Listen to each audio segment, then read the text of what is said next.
Hey there, ready for a deep dive. Today we're tackling a group of compounds that are, well, kind of two-faced. Oh, yeah, they're definitely a fascinating bunch. We're talking about organic halogen compounds. They're all over the place, in medicine, industry, you name it. But some of them, not so friendly to the environment. Yeah, that's what caught my eye too, this Jekyll and Hyde thing. So, basics first. What makes an organic halogen compound? What are we even talking about? At the heart of it, you've got hydrocarbons, right? Carbon and hydrogen. Now, swap out one or more hydrogens with a halogen, and boom, organic halogen compound. Okay, so we're adding a dash of halogen like fluorine, chlorine, bromine, or iodine. Exactly. And those little swaps, they change everything. How the molecule acts, its polarity, boiling point, reactivity, all of it. So, like tweaking a recipe, same ingredients, but swap one thing and the whole dish changes.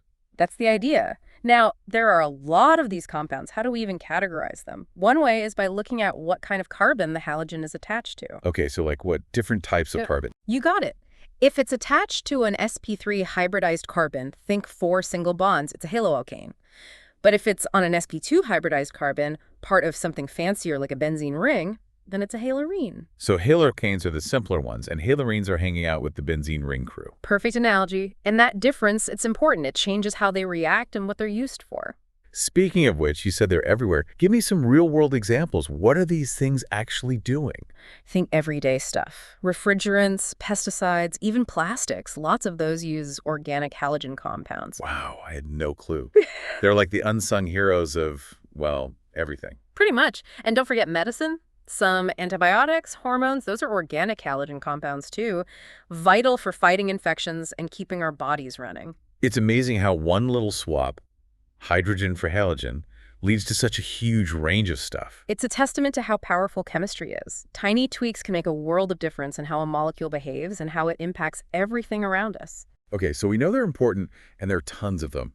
But how do we even make sense of their names? They sound super complex. Well, chemists like their systems, right? So we've got naming conventions to keep things straight. Prefixes like mono, di, or poly tell you how many halogen atoms there are. So mono for one, di for two, and poly for a whole halogen party. Exactly. And then we add the halogen's name. Chloro for chlorine, bromo for bromine, and so on. Like building blocks, you combine the prefix and the halogen name. Precisely. But then there's also the structure of the hydrocarbon itself, which adds another layer to the naming game. Okay, so it's not just the halogen, it's how many, and then the whole shape of the hydrocarbon too. I'm starting to see why chemists need a special decoder ring. It seems that way at first, but the more you work with them, the easier it gets. I'll take your word for it. But is there ever a time when the common name and the fancy IUPAC name are the same? Sometimes, thankfully. For simple compounds like those with just one halogen on a benzene ring, the names match up. Thank goodness for small mercies. So, you mentioned earlier how the type of carbon the halogen is attached to matters. What are the different types we need to know about? All right, let's dive into the world of alkyl halides, aka haloalkanes. Remember, that's when the halogen is hanging out with an sp3 hybridized carbon. Right, the simpler ones. Are there different types of them too? Oh, absolutely. We classify them as primary, secondary, or tertiary. It all depends on how many other carbon atoms are directly connected to the carbon that's bonded to the halogen. So it's like a popularity contest for carbon atoms? Primary ones are loners, and tertiary ones are the life of the party. Huh, that's one way to think about it. And that level of popularity, or how many carbon friends they have, actually affects how reactive they are. Wait, really? So the more carbon buddies a carbon has, the more reactive it gets. I thought bigger molecules were usually less reactive. Not always. In alkyl halides, those extra carbon groups can actually make certain reactions happen more easily.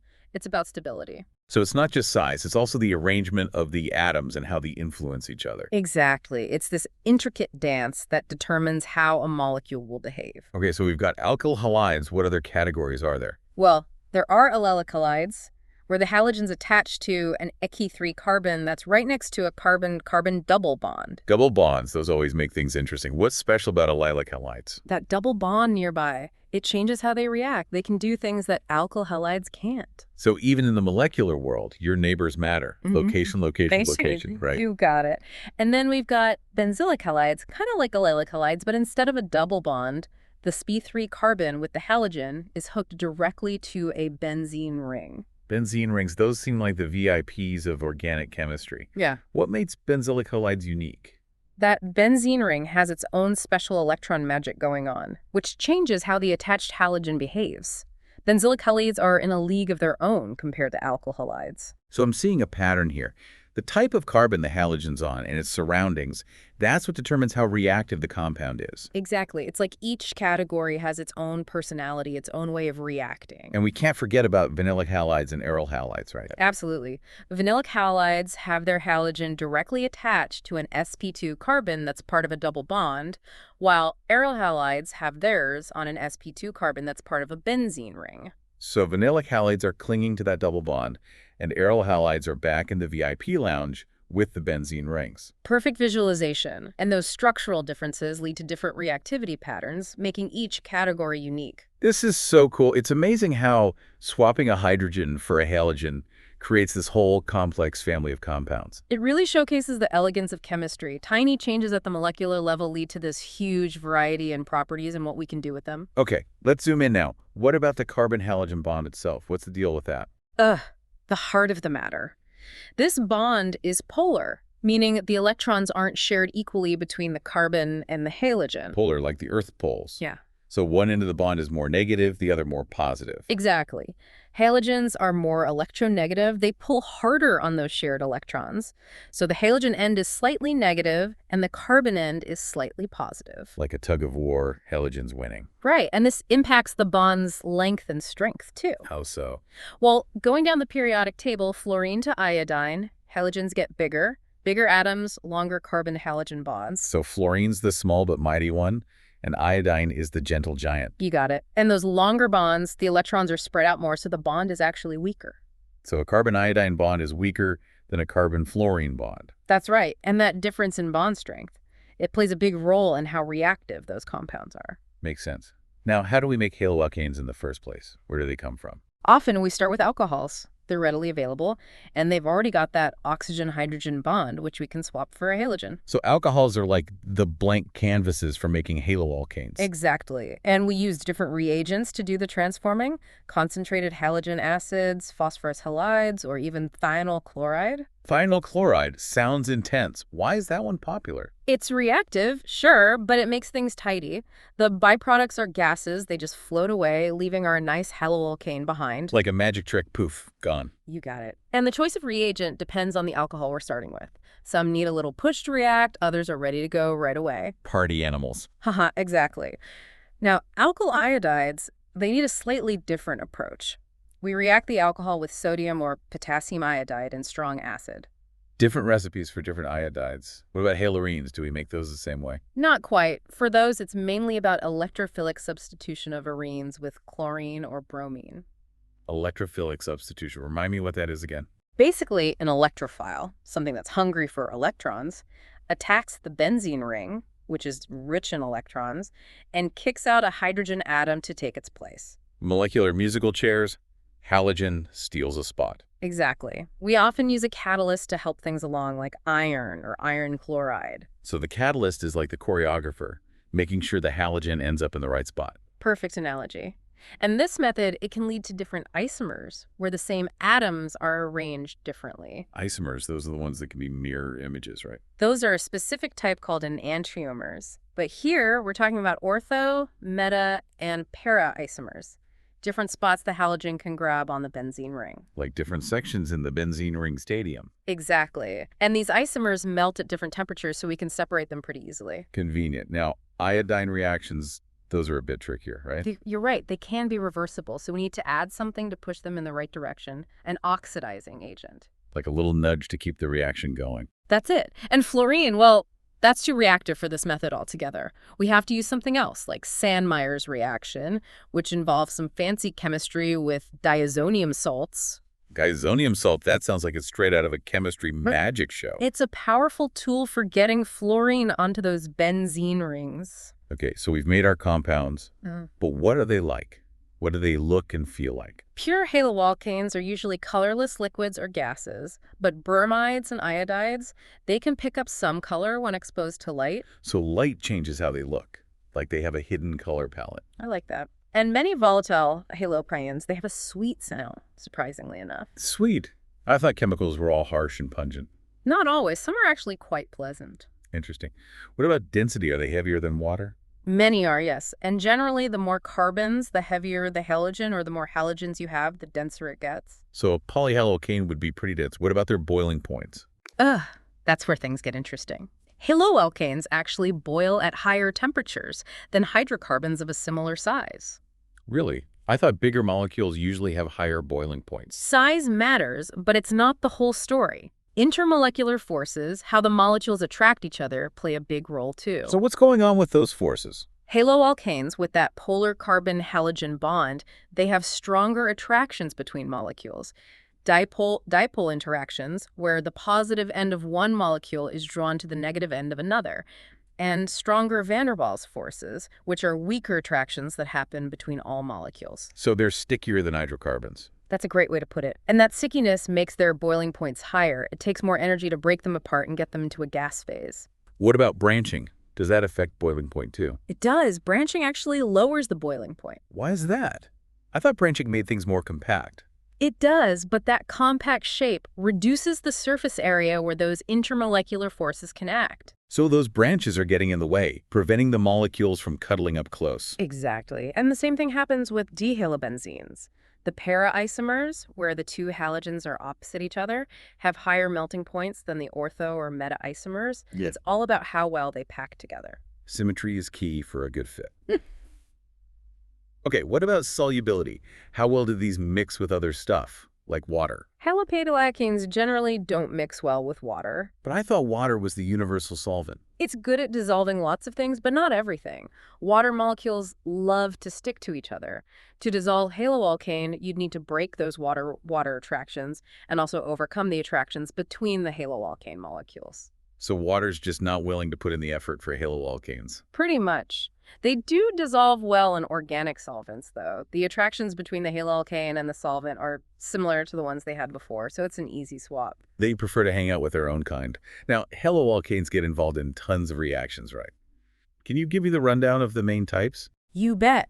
3 main categories: nucleophilic substitution, elimination reactions, and reactions with metals. Each one highlights just how reactive haloalkanes are and how we can transform them into other useful compounds. Nucleophilic substitution, elimination reactions, reactions with metals. Sounds like haloalkanes are the stars of the chemistry dance floor, always forming new partnerships. They're certainly versatile. Let's start with nucleophilic substitution. Here, a nucleophile, which is basically a molecule with extra electrons it's looking to share, comes in and replaces the halogen atom, which leaves the party. So the nucleophile comes in, kicks out the halogen, and takes its spot on the carbon, like molecular tag. Exactly. And there are 2 main ways this can happen: SN2 and SN1. Those stand for substitution nucleophilic bimolecular and substitution nucleophilic unimolecular. SN2, SN1, more acronyms. What's the difference between them? It's all about how the reaction happens. In SN2, the bond breaking and formation happen at the same time in one smooth move. The nucleophile attacks from the backside of the carbon and the halogen leaves simultaneously. So it's a synchronized dance move. Halogen out, nucleophile in. Exactly. And this leads to what we call inversion of configuration, where the spatial arrangement of the molecule flips. Think of an umbrella turning inside out in the wind. Okay, I can picture that. What about SN1? SN1 is a 2-step process. First, the carbon-halogen bond breaks, leaving a carbon atom with a positive charge called a carbocation. So SN1 starts with a breakup, poor carbon atom. Then, in the second step, the nucleophile swoops in, attracted to that positive charge, and forms a new bond. So breakup, then a new love interest. Exactly. And the speed of SN1 reactions depends only on how much haloalkane there is, while SN2 depends on both the haloalkane and the nucleophile. So SN1 is a solo act, SN2 is a duet. Great way to think about it. And SN1 reactions can lead to a mixture of products, some with the original configuration, some flipped. SN2 always leads to that flipped, inverted configuration. So SN1 is a bit more unpredictable. Exactly. Now onto elimination reactions. Here, instead of swapping partners, we're removing atoms from the haloalkane to form an alkene. Alkene, that's a molecule with a carbon double bond, right? And that's right. And this usually happens when we heat up a haloalkane with potassium hydroxide dissolved in alcohol. Turning up the heat on the dance floor. Exactly. And the result is a double bond between two carbons, making a more rigid molecule. So we're removing some atoms to create a more streamlined, double-bonded structure. You got it. And there's a rule, Zaitsev's rule, that helps us predict which alkene will be the main product. It says that the more substituted alkene, the one with more alkyl groups hanging out on the double bond, is usually the preferred one. So even double bonds have a popularity contest. You could say that. Now, our last category, reactions with metals. These are cool because they form organometallic compounds, where you have a bond between a carbon and a metal. Carbon and metal holding hands. That sounds like a powerful combo. It is. A famous example is the formation of Grignard reagents. We make these by reacting haloalkanes with magnesium metal in dry ether. Dry ether, no moisture allowed. Why so strict? Grignard reagents are divas. Super reactive, they react with any source of protons to form hydrocarbons. Even water is enough to ruin the party. So they need their VIP lounge, dry ether, to stay happy and reactive. Exactly. And that high reactivity is what makes them so useful. Chemists can use them to create all sorts of new carbon bonds. So they're like the master builders of the molecular world. Great analogy. Essential for creating new pharmaceuticals, materials, you name it. Wow, it's amazing how these simple haloalkanes can do so much. It highlights the versatility of organic chemistry. We can tweak molecules and create a vast array of new substances. Now, haloarenes, those benzene ring compounds, they've got their own reactivity quirks too, right? Oh yeah, they're a bit more stubborn when it comes to nucleophilic substitution. Those reactions where the nucleophile replaces the halogen. Those benzene rings are being picky again. You could say that the benzene ring with its cloud of electrons makes an environment that's not very welcoming to those nucleophiles. It's like the benzene ring is saying, back off, I'm full up on electrons. Perfect analogy. There are a few reasons for this. First, the electrons on the halogen are interacting with the electrons of the benzene ring, giving the carbon-halogen bond some extra strength, making it harder to break. So the benzene ring is lending some of its electron strength to that bond. Exactly. Second, the carbon in haloarenes, it's holding on to those electrons more tightly than in haloalkanes. Like it's saying, these electrons are mine. Exactly. And third, SN1 reactions, those two-step ones with the carbocation intermediate, they're unlikely in haloarenes. That intermediate is just too unstable. So no breakup for this carbon, it's staying put. Right. And lastly, nucleophiles, which love electrons, are actually repelled by the electron-rich benzene ring. Like it's saying, go donate your electrons somewhere else. But wait, didn't you say earlier that some groups can actually make haloarenes more reactive? Good catch. Electron-withdrawing groups, like nitro groups, do exactly that. They pull electron density away from the benzene ring, making it a bit more welcoming to those nucleophiles. So the nitro group is like, come on in, there's room for your electrons here. Exactly. And this works best when the nitro group is in certain positions on the benzene ring. Location, location, location, even in chemistry. Now, can haloarenes do those other reactions, the elimination ones and the ones with metals? Absolutely. We have the Wurtz-Wittig reaction, which combines an alkyl halide with an aryl halide to form a longer chain with both. A fusion dance between two different halides. Love it.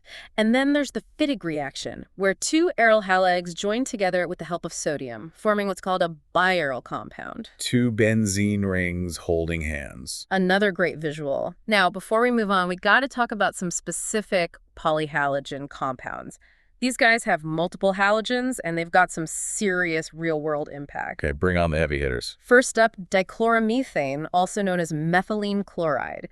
You find this in paint strippers, degreasers, aerosols, all sorts of stuff. Methylene chloride rings a bell. It's pretty common, right? It is, but there's a catch. It can mess with your nervous system, cause dizziness, nausea, even numbness. And on your skin, it can cause burns. Eyes, too. Yikes. Not something to mess with. Definitely handle with care, and good ventilation is key.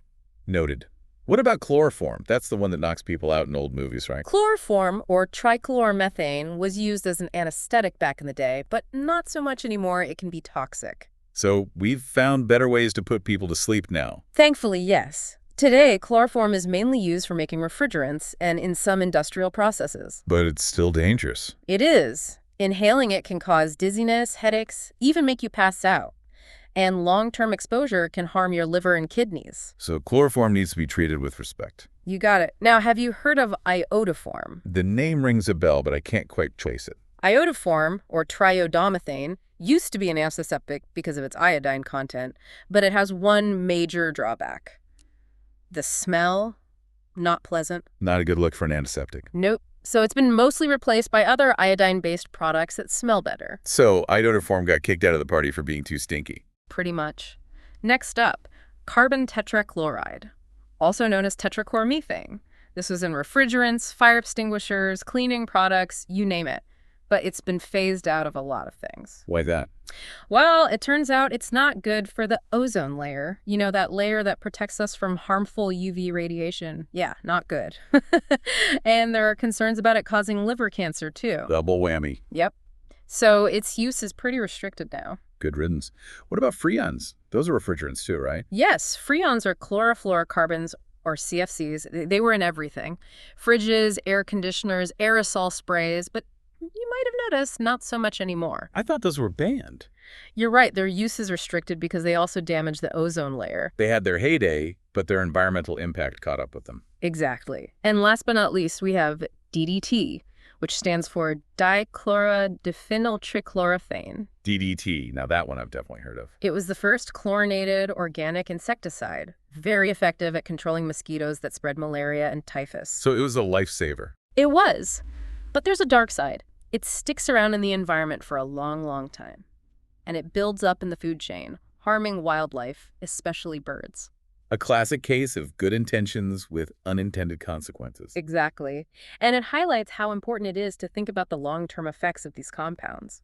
It seems like a lot of these polyhalogen compounds come with environmental baggage. Is there a common thread here? You're right. They're often very stable, and that resistance to breaking down is what makes them persist in the environment for so long. So their strength is also their weakness. Exactly. We need to handle these compounds carefully, dispose of them properly, and find safer, more sustainable alternatives whenever possible. This is all eye-opening. It's fascinating, but also a bit scary to see how something so useful can also be so harmful. It definitely underscores the power of chemistry. We can create incredibly beneficial things, but we have to be mindful of the potential downsides and use that power responsibly. Well said. Now, before we wrap up this first part of our deep dive, I'm curious about something we touched on earlier. That polarity in the carbon-halogen bond. How does it actually affect how reactive these compounds are? Great question. It's key to understanding why these compounds are so versatile, why they can do so many different reactions. That slightly positive carbon, thanks to the halogen pulling electrons its way, it makes it a prime target for anything with extra electrons to share, like those nucleophiles we talked about. So the carbon's like, hey, come over here, I've got some electron love to give. Exactly. And those nucleophiles are more than happy to accept, which leads to those substitution reactions we discussed earlier. And the halogen, being slightly negative, is happy to leave because it can take those shared electrons with it. You got it. The halogen becomes a stable halide ion, much happier than hanging on to that partially positive carbon. So everyone wins. Exactly. And that polarity also influences those elimination reactions. The slightly positive carbon makes the neighboring carbon-hydrogen bond weaker, easier to break. That's how we get those double bonds. So the polarity sets the stage for the double bond to form. You got it. And it's crucial for those reactions with metals, too. Like when forming Grignard reagents, the metal, like magnesium, it's attracted to that slightly negative halogen, wedges itself in, and breaks the bond. So the metal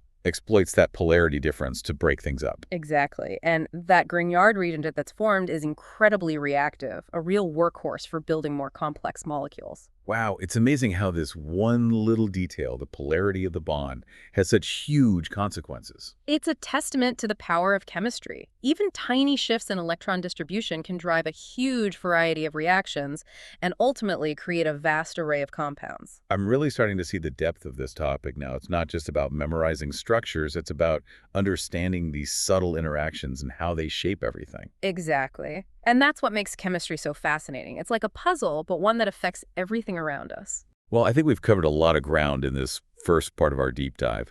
Structures, properties, reactions, even some real-world examples and their impact. It's been a great overview, and we've only just scratched the surface, ready to keep going with our exploration of organic halogen compounds. We've seen how useful they can be, but as you said before, that same versatility can come with a downside. Yeah, we touched on how some of them, especially those with multiple halogens, can stick around in the environment for a long time. I'm ready to get into the nitty-gritty of those environmental concerns now. What's the real impact on our planet? It's a huge part of the story, definitely deserves a closer look. Let's go back to DDT for a minute. It's a prime example of how a compound's staying power in the environment can backfire in a big way. Okay, you mentioned it building up in the food chain, but I'm not quite picturing how that actually happens. Walk me through it. Imagine you're a little DDT molecule, just hanging out on a leaf after being sprayed on crops to fight pests. Harmless, right?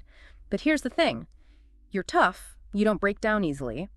So, rain comes along, washes you into the soil, or the plant absorbs you.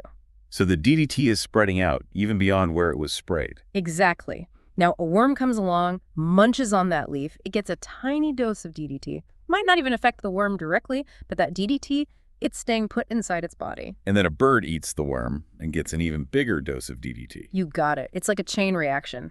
Every step up the food chain, the concentration of DDT goes up. This is what we call biomagnification. By the time you get to top predators, like hawks or eagles, they've got the highest levels of DDT in their bodies. And that's where things get really bad, right? Unfortunately, yes. DDT messes with calcium in birds. It makes their eggshells thinner, weaker, so the eggs are more likely to break before the baby birds can hatch. Wow, so even though DDT wasn't meant to harm birds directly, it's having this devastating impact on their populations. It's a harsh lesson in how interconnected everything is in an ecosystem. We introduce these long-lasting compounds, and the consequences can be far-reaching. Absolutely.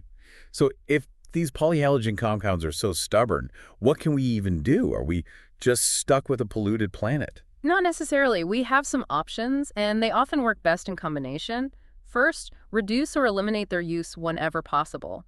Find alternatives that break down more easily, and really think about the risks versus benefits before we unleash a new compound. Prevention is better than cure. Yeah. Exactly.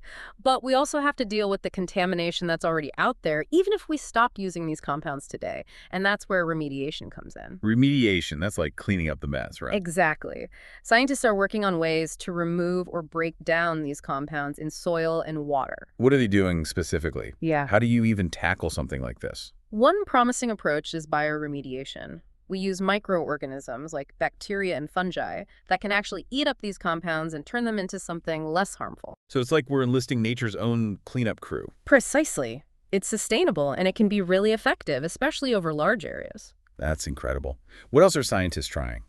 Well, there are chemical treatments too.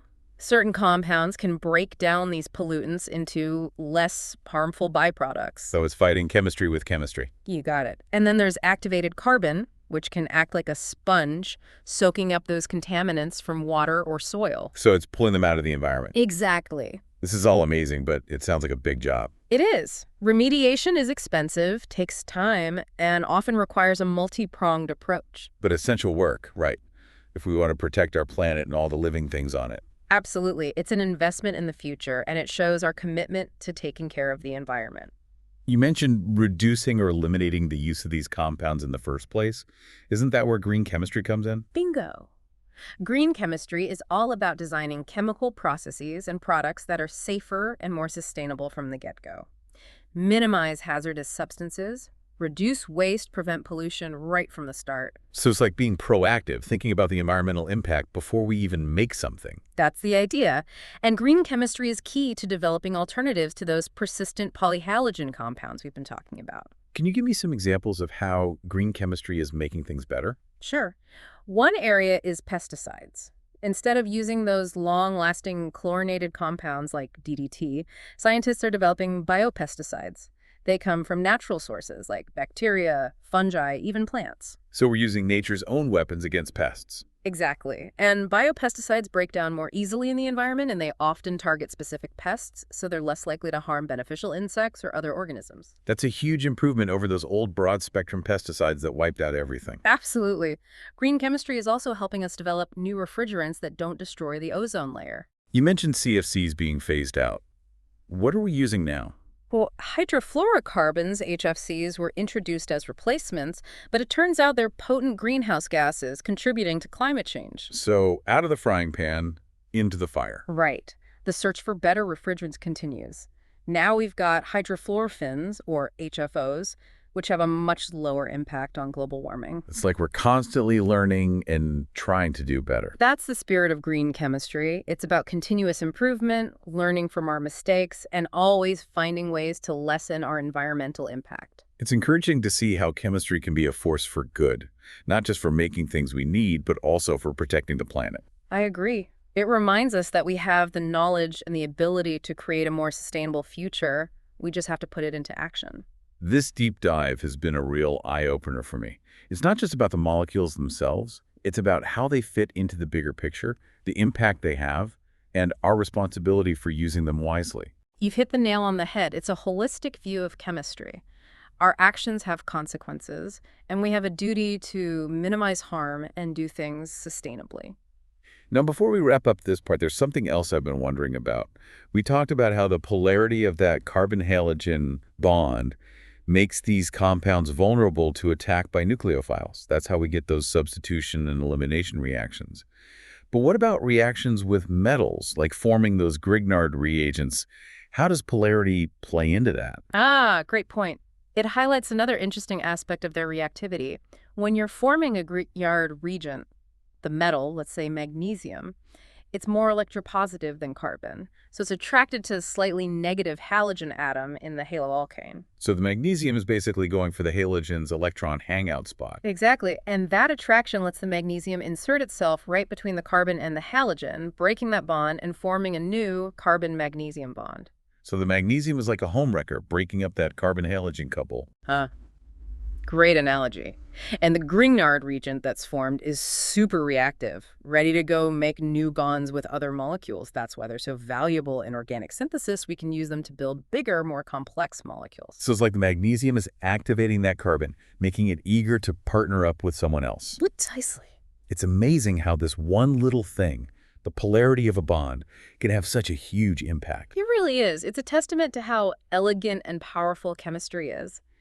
Tiny differences in how electrons are shared can lead to this massive array of reactions and, ultimately, the creation of a vast diversity of compounds. We've covered so much ground in this deep dive. Structures, properties, reactions, real-world uses and impacts of organic halogen compounds.